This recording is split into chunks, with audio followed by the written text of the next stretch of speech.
Hello and welcome to my Brooklyn kitchen. Here we are, another episode. We have a lot to do today. This is going to be a two-part episode, and I don't know if each part is going to be cleanly separate from the rest. So today we're making turkey pot pie. I was going to do so we have turkey from the farmer's market, and we have this lovely butter from the farmer's market, and so we're gonna make some dough and we're gonna make some filling, and I was gonna do them as two separate episodes, but I think I'm gonna do one really long episode and put it out in two parts because there's a lot of moving parts here, and this is how I feel like doing it, so that's what we're gonna do today. But first, we have some exciting news, or I'm just going to taste these patty pan pickles that I made. I made them about 2 weeks ago, just over 2 weeks ago. They are looking pretty intense. They're definitely fermented. And they have this white bloom on top, which is like a mold, but if you have white mold, it's okay. If you start seeing any other weird colors, then maybe throw it out. Okay, so now I'm just gonna taste it. I don't really love pickles most of the time, and I don't really know why I made this, but it's a cool thing to do if you're trying to preserve any of your food that you get at the farmer's market. So I'm going to take one of these from the bottom. Here's what it looks like. They've softened up. They were completely raw when I put them in. Now they're soft. So let me taste it. I'm pretty nervous. We'll see. Oh my god, how it goes. Why would I do this? It smells like an olive.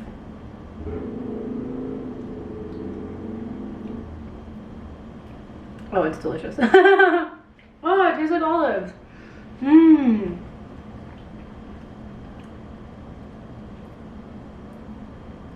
What the hell? This tastes exactly like olives. This is so weird.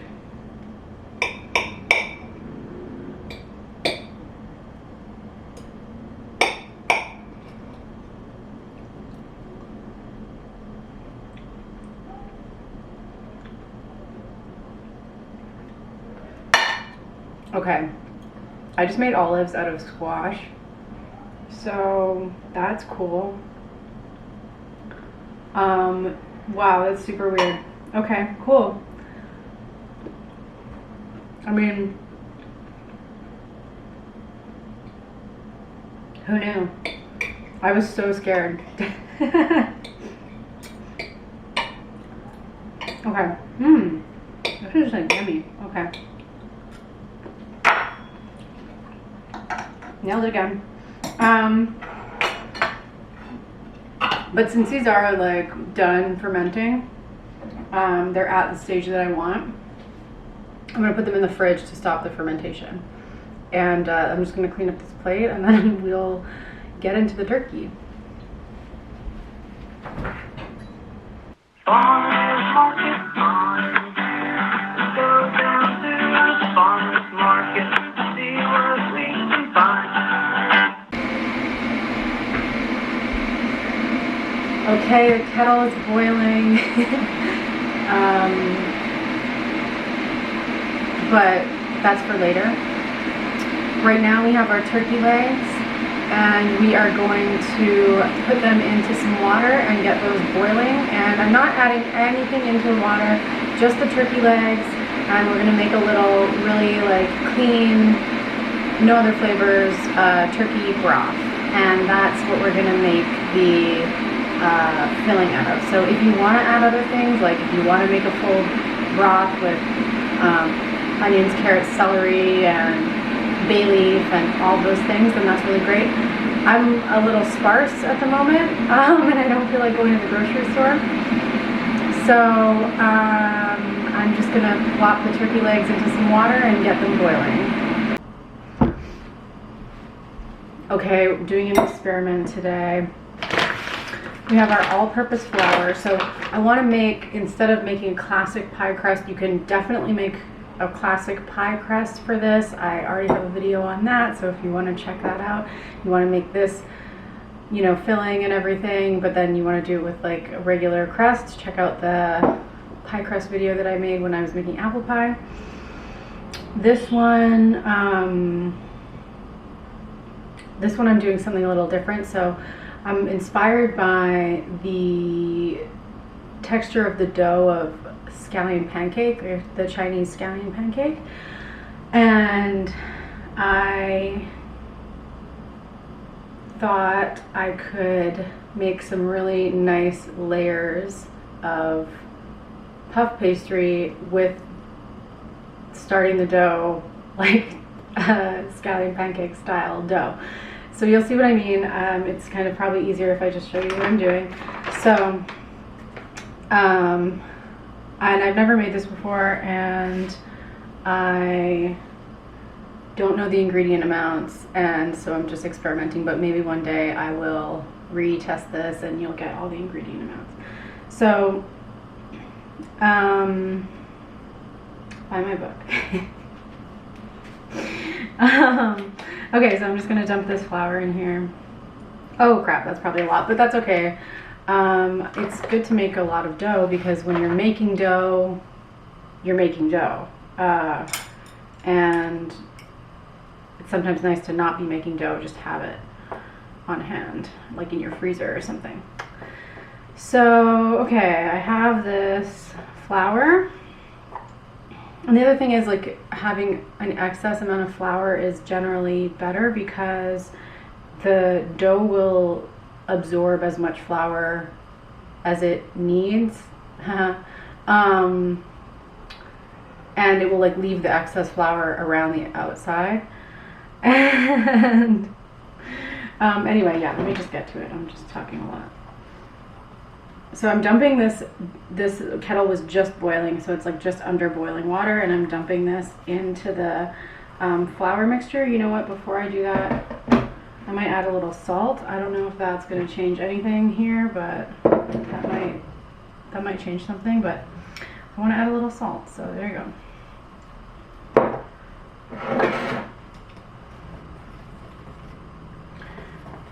Okay. Now I'm going to add the not boiling, but barely was just boiling hot water. And I'm mixing it with these 2 chopsticks because I feel like that's what to do.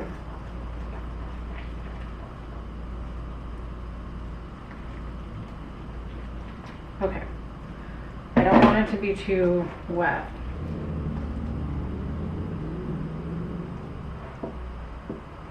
I'm going to add a little more.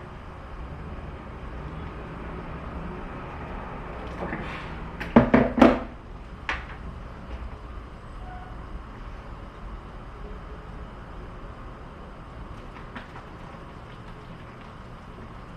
My bowl is obviously too small for what I'm trying to do.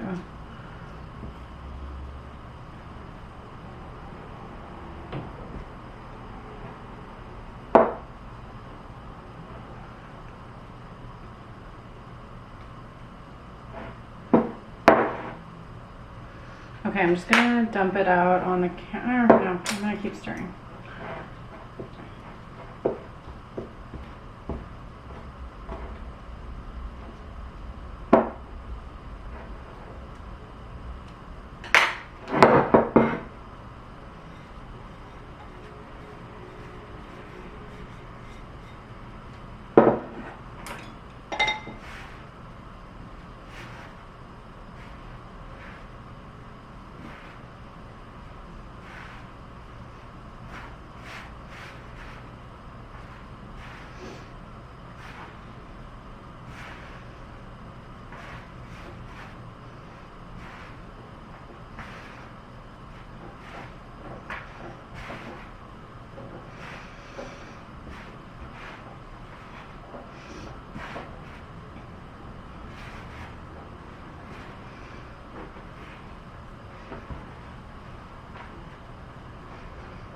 So you really want to knead this together until it makes a smooth dough. And very miraculously, I have used the exact right amount of flour and water, it seems. So that's always nice when that happens. It's a little sticky, but I want it to be sticky because I want it to be pliable. The next step on this is after it rests. Actually, wait, let me just see. No, it might need a little extra flour. But the next step is to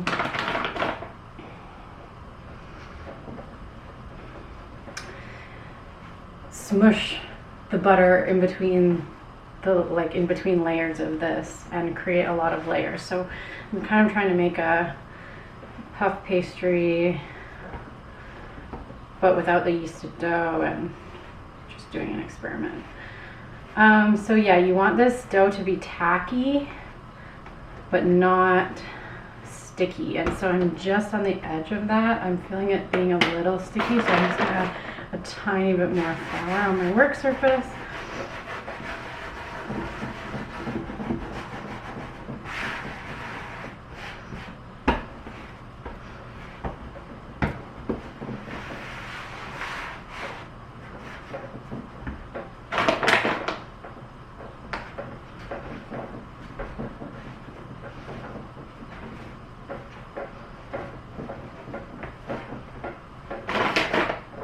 Wow, it's absorbing a lot more than I thought it would. I want to be careful not to take it too far, then your dough is going to get brittle. And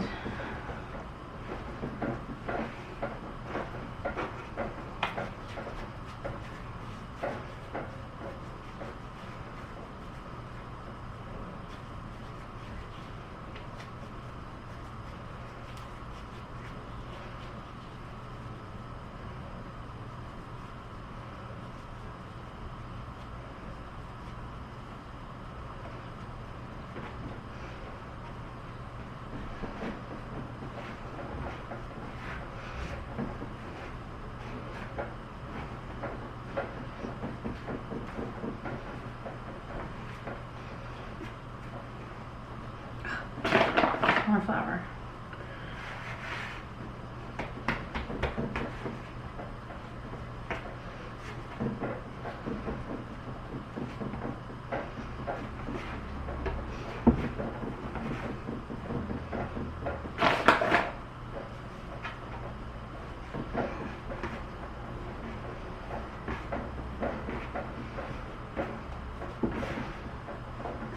Okay, see how it's sticking to the table? It's still too sticky.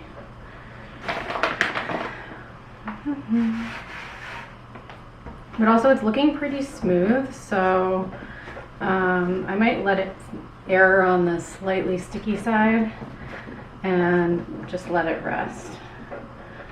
Oh, my coffee is gonna spill.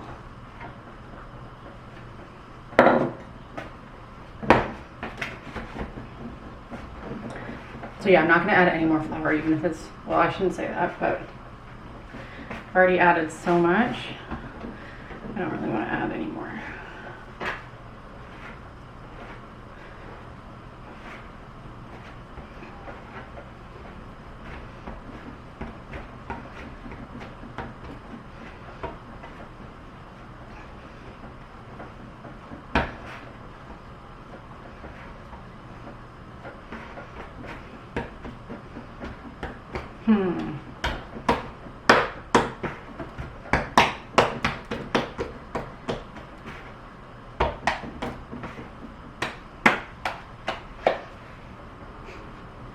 So blown out all of a sudden. Okay, see, it's not really sticking to me, it just barely is. It looks like a smooth dough. If I really start to knead it, it does get a little sticky, but I think that's okay. Now I am going to put this into some plastic wrap, unfortunately, but at this point we haven't invented anything better than that to rest dough and stuff in. But if you had a bowl like this that's like almost the exact same size as your ball of dough and you had like a plate on top, that could work if you're trying to avoid plastic wrap. But for me today, use this.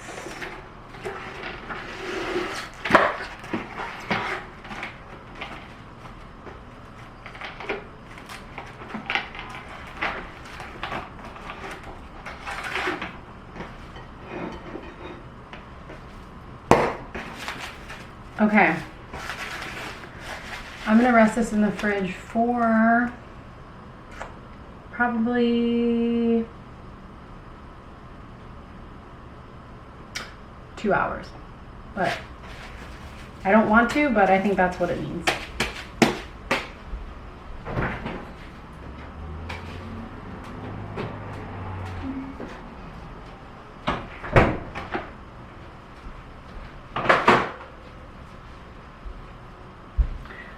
Meanwhile, I have my butter. This is Ronnie Brook. They're pretty good. From the farmer's market, and I'm gonna just plop that out. You need this to be at room temperature, but at the same time, not too soft. It has to be like, you can squish it, but it's not like that's not like there's zero resistance. You need some resistance. So I'm just gonna keep this on the counter for a couple hours. Hopefully this comes to temperature at the same time. I can hear my turkey is boiling over, so I'm gonna get you a look at that.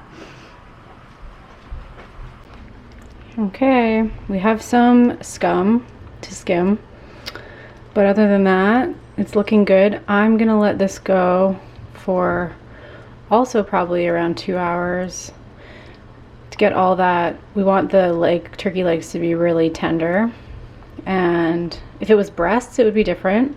I would just poach them until they were cooked, but this, we want to get all that collagen out and that yummy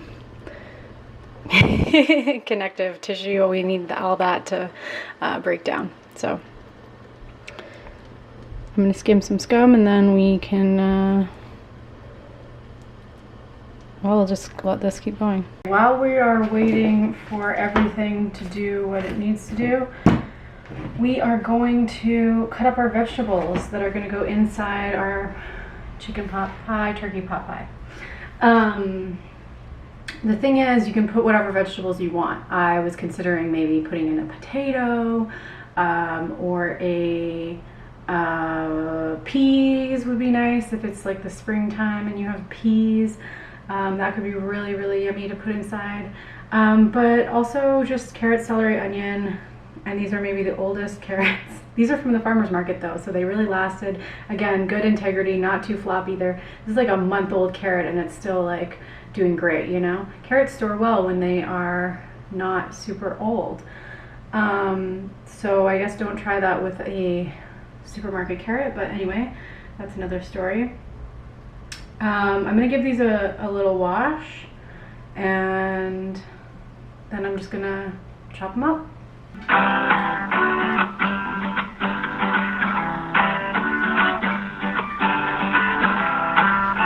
So everything is chopped up, and looks like a lot. I'm realizing I don't remember if I even have a pie plate anymore. Okay, that's fine. Okay, so everything is chopped up and ready to go. So I could actually start sweating that down in a minute, but what I noticed is my butter is getting soft-ish, and I'm going to show you how to take this butter from this like round shape and put it into more of like a flat rectangle-ish. This probably is round, so I mean, no, not probably round, it is round, cylindrical. And it's gonna be hard to get it into a square. So actually I'm not gonna make it into a square, but I'm gonna make it thinner, because eventually we're gonna roll out our dough and put the butter inside, fold it up, flip it over, roll it again, and that's how you get the layers between the butter and the pastry all Yeah. So there's more plastic involved here. I guess you could maybe do it in parchment paper. I'm gonna do it in parchment paper. Just slightly better.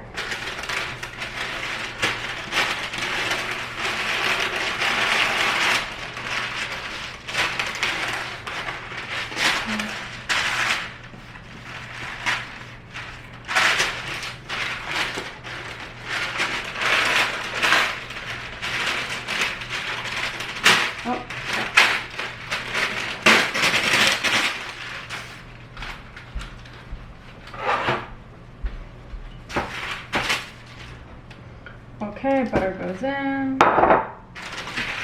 Fold it in half. See how I'm leaving some space along the edge? That's because when you flatten it, it's going to only go to where the parchment paper is creased. So make sure you have space on both sides.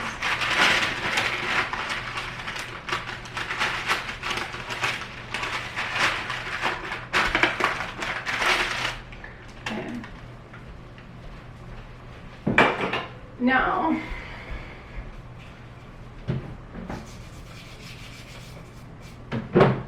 we're gonna bash this with anything you have really, but I'm using a rolling pin and make it thin.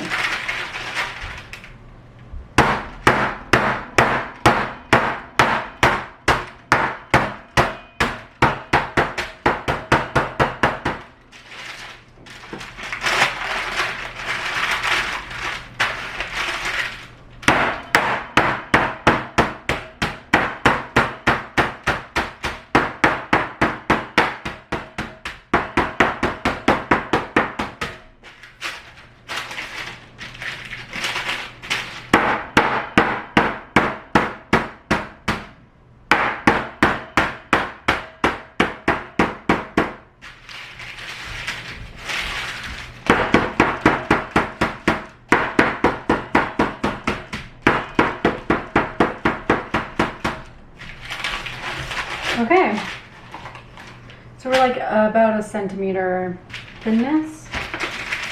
You can kind of roll it out too at this point.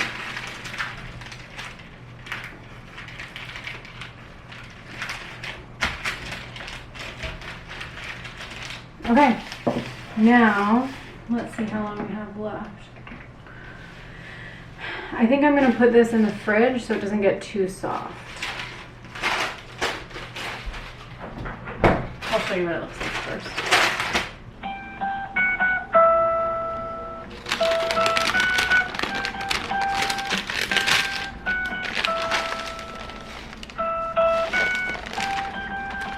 And it's kind of soft, but not